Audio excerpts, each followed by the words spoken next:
말씀을 통하여서 하나님을 예배하는 것이 우리에게 오늘도 힘과 능력이 되게 하여 주실 줄 믿으시기 바랍니다. 특별히 우리가 더운 여름 기간을 보내고 있습니다. 사역적으로는 이제 교육부서 같은 경우는 더욱더 분주한 어떤 모습들이 있을 것이고, 또한 어떤 구역 모임과 같은 이런 모임에서는 좀 방학의 어떤 기간을 가지고 있는데요.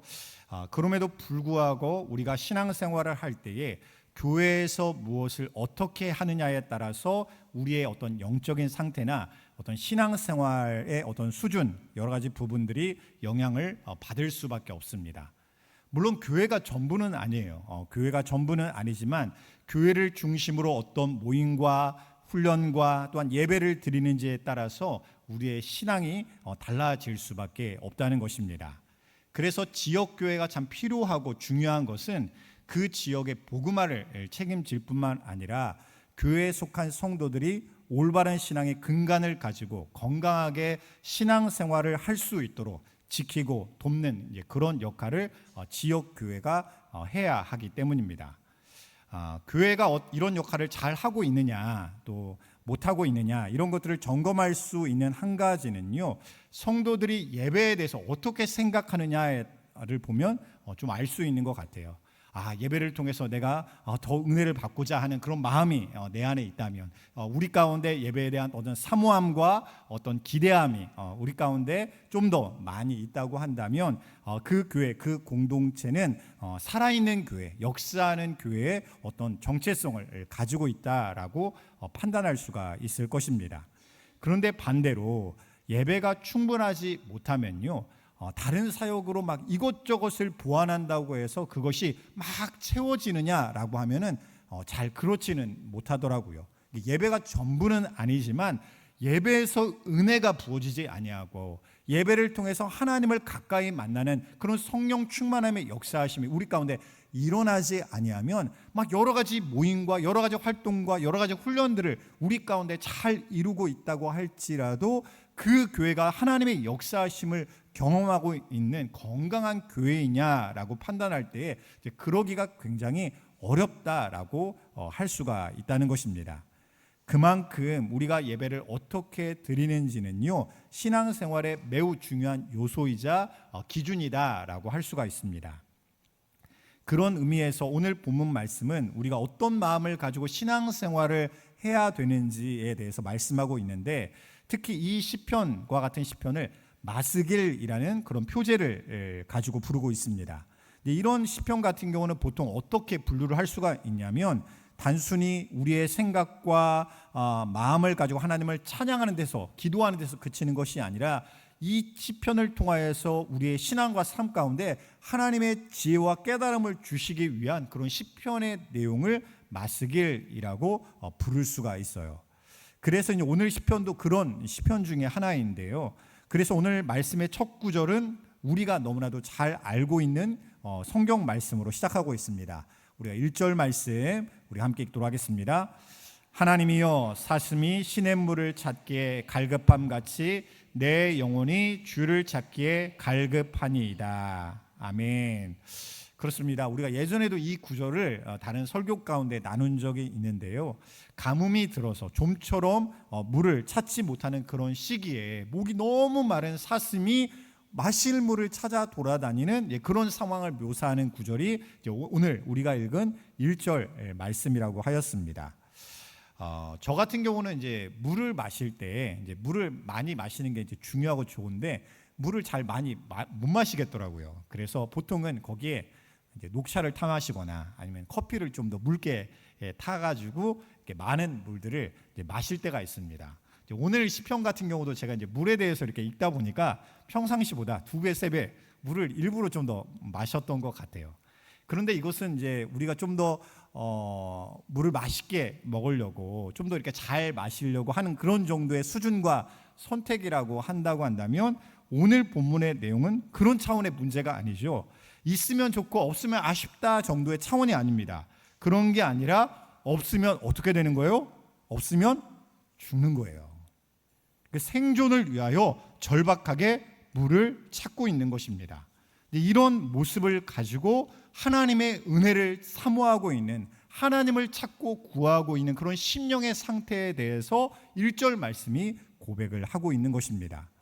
그가 왜 이토록 하나님을 찾고 구하고 있을까? 그렇게 간절하게 하나님을 갈급해하고 있을까라고 생각할 수 있는 게 바로 그가 처한 상황을 보면 알 수가 있는데 3절 말씀을 보면 우리가 알 수가 있습니다. 3절 말씀 우리가 함께 읽겠습니다. 사람들이 종일 내게 하는 말이 내 하나님이 어디 있느뇨 하오니 내 눈물이 주야로 내 음식이 되었도다. 아멘. 그렇습니다. 여기 보면요, 사람들이 계속 나에게 말을 하는 거예요. 너의 하나님이 어디 있느냐? 너 하나님을 믿는다고 하는데 너 어떤 하나님을 믿고 있어? 진짜 하나님 계시냐? 라고 묻는다는 거예요. 그리고 네가 하나님을 믿는다고 한다면 너의 삶이 이렇게 힘들고 어려운 상황 가운데 있을 때에 네가 기도하면 뭔가 달라져야 되는 거 아니야? 네 삶이 나보다는 좀 더 나아져야 되는 거 아니니? 라고 이야기를 한다는 것입니다.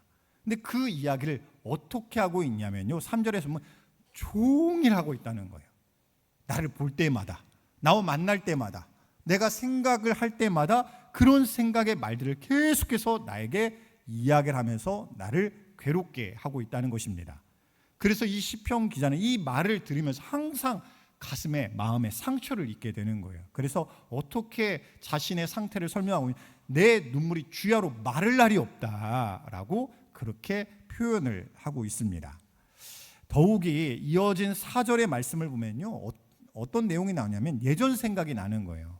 예전에는 자기가 어땠냐면 기쁨으로 신앙생활을 하면서 하나님의 집을, 성전을 드나들던 이제 그런 시절이 생각나는 것입니다. 그래서 더욱더 그때 행복하게 믿음의 삶을 살았던 그 시절을 생각하니까 지금 그렇게 조롱당하고 내 삶에 대해서 그렇게 비난하고 핍박하는 그런 말들이 더 크게 아픔으로 다가오는 것입니다. 여러분도 그런 이유로 차가운 어떤 시선을 받거나 때로는 내가 신앙생활하는 것이 나에게도 기쁨과 자랑이 되지 못하는 것처럼 느껴질 때가 있으셨을 거라고 생각해요.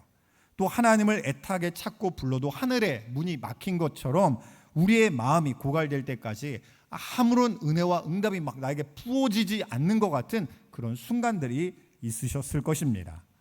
근데 그런 순간에는 신앙이 기쁨이 되지가 못하죠. 하나님을 믿고 의지하는 것이 나에게 능력과 소망이 되는 것처럼 좀처럼 생각이 들지가 않습니다. 주변에서 하나님을 믿어야지, 기도해야 되지, 정말 하나님께 소망을 둬야 되지, 이런 이야기를 해도 우리의 마음에 좀처럼 와닿지를 않는 거예요. 그래서 이 시편의 기자도 그런 상황을 보내고 있었습니다. 그런데 차이가 있어요. 어떤 차이가 있냐면 상황은 어려운 건 똑같아요. 힘든 건 똑같습니다. 괴로운 건 똑같아요. 근데 어떤 차이가 있냐면 이 시편 기자는 그런 절망과 낙심 속에서도 하나님을 찾고 구했다는 것입니다. 그러니까 하나님에 대한 갈급함과 사모함을 잃어버리지를 않았다는 거예요. 오히려 더욱더 그렇기 때문에 내가 힘듭니다. 그러니 하나님을 더 찾고 싶습니다. 내가 너무나도 메말라 있습니다. 그러니 내가 더 은혜의 자리에 나가야 되겠습니다. 라고 하나님 앞에 그가 갈급함으로 구하고 있다는 것입니다. 물론 모든 사람이 그런 것은 아니에요. 고난이 닥쳤다고, 힘든 일이 생겼다고 다 사람들이 신앙이 좋아지냐라고 하면 그런가요? 아니요, 그렇지가 않죠. 오히려 어떤 분들은 고난 때문에 믿음을 버리게 되고 하나님을 원망하다가 교회를 등지는 경우들도 있을 것입니다. 즉 고난 자체가 우리에게 은혜가 되거나 우리의 신앙을 좋게 만드는 것은 아니라는 거예요. 그런데 어떤 사람은 다르냐? 그 안에 하나님을 믿는 믿음이 있는 사람은 다르다는 것입니다. 그런 사람은요, 이런 절망과 고난을 만났을 때 순간적으로 일시적으로는 동일하게 힘들고 괴로워하고 영적으로 침체될 수도 있겠지만 시간이 흐르면 흐를수록 반드시 어떤 자리로 돌아가면 은혜의 자리, 생명의 자리로 반드시 돌아가게 되어 있다는 것입니다. 사랑하는 여러분, 우리 가운데 이러한 하나님의 갈망을 하나님께서 부어주시는 줄 믿으시기 바랍니다. 믿는 자에게는요, 하나님의 능력이 있고 하나님에 대한 소망이 반드시 있어요. 그래서 진짜 우리 가운데 힘들고 괴로운 때는 이런 문제, 기도의 제목을 만날 때가 아닙니다. 진짜 신앙의 위기는 언제 보통 찾아오냐면 어때요?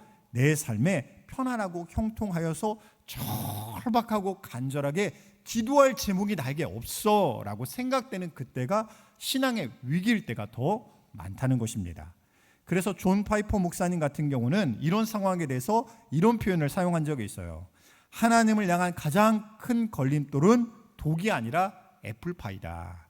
그래서 세상의 소소한 즐거움들이 하나님을 향한 갈망을 나에게서 계속해서 빼앗아 간다라고 그렇게 표현을 하였습니다. 우리에게 그런 상황이 닥칠 수가 있다는 거예요.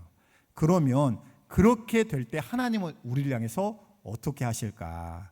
자기 백성의 마음에요 거룩한 갈급함을 일으키시기 위해 어떨 때는 예배 중에 감당할 수 없는 은혜를 주실 때가 있어요. 나는 지금 마음이 닫혀 있습니다. 하나님 앞에 은혜 받을 만한 그런 준비가 되어 있지 않아요. 그런데 내가 예배의 자리에 어렵게 나온 그 순간부터 하나님 앞에 찬양을 부를 때, 아니 내 입술로 찬양을 하지도 못하고 그 찬양의 가사를 듣기만 하고 있었을 그때에 우리의 마음에 닫혀 있었던 문이 활짝 열리게 하시고 나의 굳어졌던 마음이 하나님 앞에 부드러워진 마음으로 변화가 되어서 하나님 앞에 솟게 되는 은혜를 경험케 하는 그런 역사하심을 우리 가운데 허락하여 주신다는 것입니다. 그런 사람에게는요 어떤 일이라면 인생의 지각 변동이 일어나게 하세요. 그러니까 아무 일도 없었던 것 같은 그런 상황 가운데 있었는데 갑자기 지진이 일어나는 것 같이 내 영혼이 하나님의 역사하심으로 말미암아 더 이상 예전과 같이 가만히 있을 수 없도록 내 마음이 그냥 이전체로 주저앉아 있을 수 없도록 우리를 만들어 주신다는 것입니다. 이렇게 될 때 하나님의 역사하심이 우리 가운데 이렇게 일어날 때 우리는 어떤 확신을 가질 수 있냐면 그렇구나. 나는 하나님의 택함 받은 자녀이구나. 나는 그냥 가만히 놔도 되는 그런 사람이 아니라 하나님께서 어떻게 하셔든 나를 살리시고 끌어올리시고 하나님이 일으켜 세우시고야만은 그런 하나님께 속한 택함 받은 자녀구나라는 확신을 우리가 가질 수 있게 된다는 것입니다. 그래서 예배를 드리는 자는요 하나님에 대한 확신을 가질 수가 있는 거예요. 우리가 예배를 통해서 경험하는 하나님의 은혜를 통하여 정말로 나에게 생명이 있습니다. 나에게 믿음이 있습니다. 하나님이 내 삶 가운데 간섭하시고 역사하십니다 라는 믿음의 확신을 우리가 굳건히 붙들 수가 있기 때문입니다. 오늘 시편 기자도 이런 상황 가운데 어떤 선택을 내렸냐면 이런 선택을 내렸어요. 5절 말씀입니다. 5절 말씀 함께 읽겠습니다. 내 영혼아 내가 어찌하여 낙심하며 어찌하여 내 속에서 불안해하는가. 너는 하나님께 소망을 두라. 그가 나타나 도우심으로 말미암아 내가 여전히 찬송하리로다. 아멘. 이 시편 기자는요 힘들고 어려울 때 내 마음이 낙심되고 불안할 때 어떻게 하냐면 더 하나님 앞에 힘을 냈어요. 어떤 식으로 힘을 냈냐면 자기 마음에 선포를 하는 거예요. 하나님의 말씀을 가지고 내 영혼아 지금 그럴 때가 아니라 이렇게 주저앉아 있을 때가 아니라 하나님 앞에 어찌하여 네가 낙심하고 있느냐, 어찌하여 너의 속마음이 그렇게 불안하고 있느냐, 하나님께서 너에게 능력이 되시고 하나님이 너에게 소망이 되시는데 어찌하여 이렇게 주저앉아 있느냐라고 자기의 영혼에 믿음의 선포를 내리고 있는 것입니다. 우리도 마찬가지예요. 내 기분이 이래서, 내 상태가 이래서, 내 컨디션이 이래서 어쩔 수가 없어. 이게 믿음의 선택이 아니라는 거예요. 나는 지금 막 불안해요. 내 마음이 막 잡을 수가 없어요. 내가 왜 이런지를 모르겠어요. 그런데 하나님의 말씀이 나에게 들려지면 하나님 앞에 예배를 드리는 순간 그 믿음의 물줄기를 붙들고 우리는 하나님 앞에 선포하는 말씀을 붙드는 것입니다. 그 말씀이 내 영혼이 들려질 수 있도록 하나님 앞에 내 영혼이 깨어지고 회복되고 살아날 수 있도록 그 말씀의 역사가 일어날 수 있도록 우리는 이 시편 기자와 같이 선포하듯이 내 영혼에 이야기할 수 있는 거예요. 그렇게 될 때에 이 신앙이 회복되는 역사가 일어나게 되는 것입니다. 결국은 이 시편 기자는요 힘들면 힘들수록 더 목소리를 크게 냈어요. 더 하나님의 말씀에 의지하여서 선포하듯이 기도하였고 선포하듯이 찬양하였고 선포하듯이 말씀을 붙들었습니다. 그렇게 되다 보니까 어떻게 됩니까? 영적인 어둠이 물러가는 거예요. 내 마음의 우울함과 내 마음의 괴로움과 내 마음의 두려움과 불안함이 물러나는 역사가 일어나게 되는 것입니다. 그렇게 되니까 자연스럽게 가만히 있을 때는 어떻게 됩니까? 나도 모르는 새에 불안이 꼬리를 물어요. 처음에는 작은 불안으로 시작했어요. 이렇게 되면 어떻게 되지? 내 자녀에게 이런 일이 생기면 어떻게 되지? 작은 불안으로 시작했어요. 근데 가만히 있다 보니까 그 불안이 꼬리에 꼬리를 물게 되고 점점점 눈덩이같이 불어나서 이제는 그 걱정만 되게 되는, 그저 그 걱정을 하여서 내 마음을 주체할 수 없는 그런 상태까지 우리가 휩쓸리게 될 수가 있다는 것입니다. 그래서 믿음의 사람은요, 가만히 놔두는 사람이 아니에요. 걱정이 되니까, 불안하니까, 힘드니까 가만히 놔두는 사람이 아니라 그것을 가지고 하나님 앞에 나아가서 하나님께 소망을 두고 믿음의 뿌리를 내리면서 영적으로 하나님 앞에 맞서 싸우는 그런 사람이 되어야 하는 것입니다. 우리가 싸우려 하면요, 하나님 힘주시는 거예요. 나는 한 걸음을 내딛어 싸우기 시작했어요. 이제는 주먹 한 번 내밀었을 뿐이에요. 그런데 그 한 번의 주먹을 내미는 그 순간 하나님은 이미 끝났다, 넌 영적으로 이미 승리한 자다라고 하나님께서 우리에게 확신과 승리의 약속을 허락하여 주시는 것입니다. 그래서 우리는요, 이걸 내가 어떻게 이길 수 있어, 이걸 내가 어떻게 해결할 수 있어, 이렇게 생각할 게 아니에요. 내가 이걸 어떻게 감당할지 모르겠지만, 이걸 내가 어떻게 해결할 수 있을지 모르겠지만 난 믿음의 사람이잖아. 그러니까 하나님께 내 소망을 두고 하나님 앞에 이제는 기도할 거야. 하나님 앞에 믿음으로 선포할 거야. 그러면 하나님께서 내 능력을 더해 주실 뿐만 아니라 내 주변의 상황과 사람들을 움직이셔서 이 모든 것들이 내 계획과 지혜를 뛰어넘어 역사하시는 하나님의 은혜로 말미암아 내 삶의 모든 것들이 달라질 수 있게 될 거야. 우리는 이 믿음을 가지고 하나님 앞에 나아갈 수 있게 된다는 것입니다. 우리는요, 믿음으로 살아가는 사람이에요. 믿음으로 살아가는 사람은 지금 당장 눈앞에 보이는 것을 보고 사는 사람이 아닙니다. 마치 정원을 가꾸는 정원사는 아직은 계절이 되지 않았지만 지금 씨앗을 심고 조금 더 모종을 가꾸고 이렇게 환경을 조성하고 비료를 주다 보면 때가 이르게 되면 어떻게 될 걸 알아요? 그 꽃이 나중에 활짝 꽃을 피울 걸 알아요.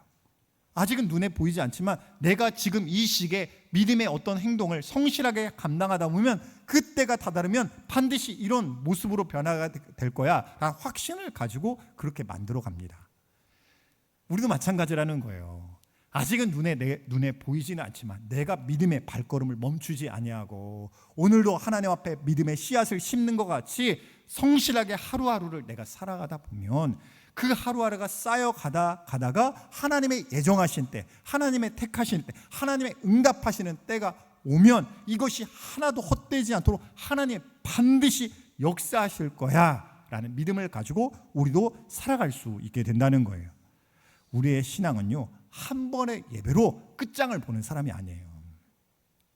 내가 오늘 예배 내가 드리면 뭔가 달라질 것 같았는데 뭔가 막 내 영혼이 뒤집어지고 막 내 삶이 변화되고 내 가정이 변화되는 역사가 일어날 줄 알았는데 예배를 드리고 나서 아무런 변화가 안 보이네 라고 하면서 실망하고 낙심할 수도 있겠죠. 우리의 기대처럼 무언가 보이지 않으면 우리를 실망할 수가 있습니다. 그런데 어떻습니까? 그게 끝이 아니라는 거예요. 우리가 이번 예배가 아닐지라도 다음 예배 또한 다음의 기도 가운데 우리가 나아가다 보면요, 하나님의 그 펼치시는 그 손과 내가 펼치는 손이 맞닿는 순간, 마주 잡는 그런 순간이 반드시 오게 된다는 것입니다.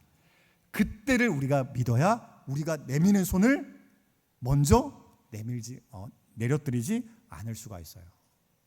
계속 들고 있다 보면, 계속 내밀다 보면 하나님의 손에 붙잡히는 그때가 반드시 올 터인데 우리는 그때까지 이 손을 올리고 있지를 못하는 거예요. 그래서 하나님께서 우리에게 돕는 자 되시는 여러 믿음의 동역자와 교회, 신앙 공동체를 우리 가운데 허락하여 주시는 것입니다. 그래서 하나님께서는요, 우리의 연약함을 아시는 하나님께서 우리의 능력을 주시고 소망을 주시는 하나님이 되어 주십니다. 그렇다면 우리는 그 소망의 근거를 어디에 두어야 될까? 오늘 본문의 9절 말씀을 보면 이런 말씀이 나옵니다. 9절 말씀 함께 읽도록 하겠습니다. 내 반석이신 하나님께 말하기를 어찌하여 나를 잊으셨나이까? 내가 어찌하여 원수의 압제로 말미암아 슬프게 다니나이까 하리로다. 아멘. 그렇습니다. 이 말씀을 통하여 우리는 누구를 떠올릴 수 있냐면 예수 그리스도를 떠올릴 수가 있어요. 예수님께서도 그러셨죠. 십자가에 매달리셨을 때 하나님을 향하여 나의 하나님 나의 하나님 어찌하여 나를 버리셨나이까? 라고 주님도 부르짖으셨습니다. 우리는 신앙생활을 할 때 그런 느낌을 받을 때가 있어요. 마치 하나님이 함께 계시지 않는 것 같이, 하나님의 은혜가 사라진 것 같이, 하나님이 나에게 응답하시지 않는 것 같이 느껴지는 그런 순간이 있습니다. 그런데 그런 순간조차도 우리의 완전한 착각인 것은 내가 그것을 느끼지 못한다고 하나님이 나와 함께 하시지 않는 것이냐라고 생각해 보면 사실 그렇지가 않아요. 하나님은 내 곁에 계시고 나와 함께 하시면 나에게 은혜 주시는 하나님, 나를 도우시는 하나님이시지만 나의 어떤 영적인 문제나 상황으로 말미암아 그것을 내가 알지 못하고 깨닫지 못하는 것이지 하나님이 나를 떠나신 것도 아니고 나와 함께 하시지 않는 것도 아닙니다. 그런데 주님은 달라요. 예수님이 십자가에 못 박히셨을 때는요, 하나님이 진짜로 떠나셨습니다. 하나님이 그 모든 죄의 덩어리를 보시는 것 같이 주님을 바라보시면서 완전히 외면하시고 예수님께 진노와 저주를 나 대신 퍼부으셨어요. 그래서 예수님은 하나님을 향하여 말씀하시는 거예요. 어찌하여 나를 버리셨나이까? 이 말씀 가운데는요, 우리를 대표하여 저주받으신 예수님의 그 고통이 그 가운데 담겨져 있습니다. 그러나 동시에 우리에게 무엇을 알게 하시냐면요, 하나님과 끊어지는 것이 이토록 우리에게 고통이 된다는 거예요. 영적인 사람, 믿음의 사람, 은혜의 사람은요, 하나님과 떨어지는 것이 고통이 되는 사람입니다. 하나님의 은혜가 사라지고 주님이 나와 함께 하시지 않는 것 같은 것이 나에게 고통이 되는 사람이에요.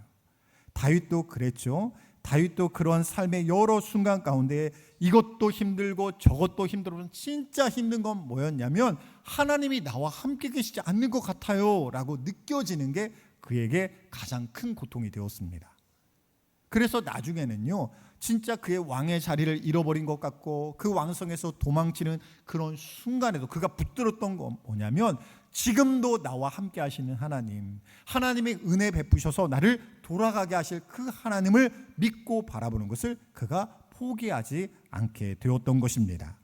사랑하는 여러분, 오늘도 우리가 너무나도 힘들어서 하나님께 내 믿음을 두기가 힘들고 내 소망을 두는 게 너무 힘들어서 주저앉아 있고만 싶은 그런 마음이 내게 들 때에 어떻게 보면 영적인 시험과 시련이 나에게 너무나도 커서 그 믿음을 회복하기가, 그 은혜의 자리에 돌아가기가 너무나도 힘든 것 같은 그런 마음이 내 안에 들 때 오늘 말씀을 기억하며 하나님 앞에 나아가시기 바랍니다. 하나님은요, 내가 오늘 본문 말씀과 같이 목마른 사슴과 같이 마치 마실 물을 너무나도 목말라서 찾는 사슴과 같이 그렇게 하나님을 찾아 떠나는 그런 사람이 되기를 원하고 계십니다. 그런 하나님의 부르심 가운데 내가 오늘도 화답하여서 하나님, 내가 여기 있습니다. 나를 만나 주옵소서. 내 영이 하나님의 충만한 은혜로 채워지게 하여 주시고 내가 일상의 자리에 돌아가서도 그 하나님의 도우심을, 하나님의 함께 하심을 내가 놓치지 않냐고 날마다 경험하는 그런 삶을 살게 하여 달라고 하나님 앞에 간구할 수 있는 우리 모두가 될 수 있기를 원합니다. 그런 의미에서 우리가 이런 믿음의 원칙을 가지고 영적 훈련의 삶을 사시길 원해요. 첫째로는요, 하나님의 도우심을 날마다 기억하시기 바랍니다. 신앙생활의 핵심은요, 기억하는 거예요. 하나님을 떠올리는 것입니다.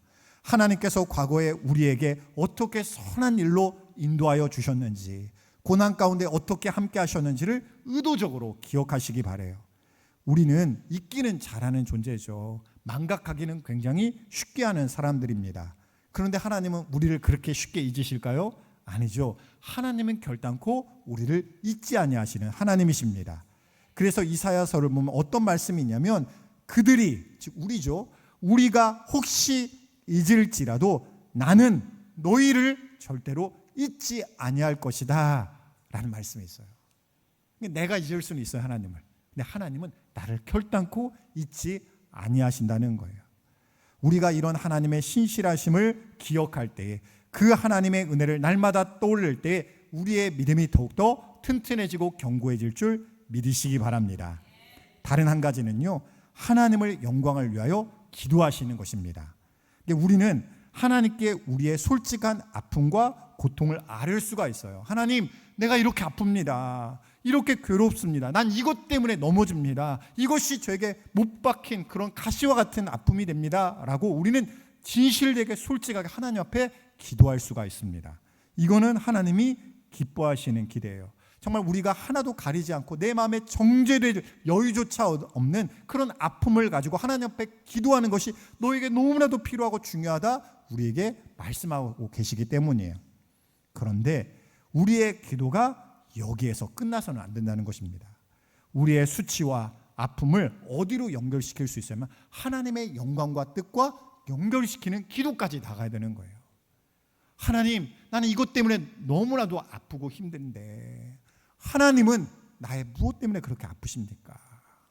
내가 어떻게 하는 것으로 인하여 하나님은 괴로우십니까?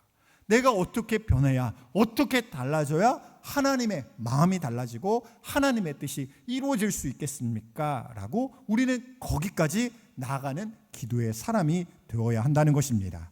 그렇게 될 때 우리는 무엇을 경험할 수 있냐면 하나님의 주권적인 은혜를 경험할 수 있게 돼요. 우리를 택하신 하나님, 우리를 구원하신 하나님, 우리에게 은혜 베푸시기를 기뻐하시는 그 하나님을 우리는 날마다 경험할 수 있게 되는 것입니다. 사랑하는 성도 여러분, 오늘로 이 말씀을 기억하며 하나님 앞에 나아가시기 바랍니다. 그래서 내가 너무나도 어둡고 힘든 가운데 있을지라도 결국에는 나에게 빛과 소망이 되어주실 하나님을 믿고 바라며 나아갈 수 있는 우리 모두가 되기를 소망합니다. 그래서 오늘 말씀에 그 축복의 말씀을 붙들 뿐만 아니라 이 시편 기자가 자신의 영혼에 선포하였던 것처럼 내 영혼아 어찌하여 낙심하느냐, 어찌하여 불안해하느냐, 너는 하나님께 소망을 두라 라고 선포하였던 것처럼 오늘도 담대한 믿음을 가지고 내 영혼을 향하여 하나님을 향하여 믿음으로 선포하고 찬양할 수 있는 우리 모두가 되기를 주님의 이름으로 간절히 축원드립니다.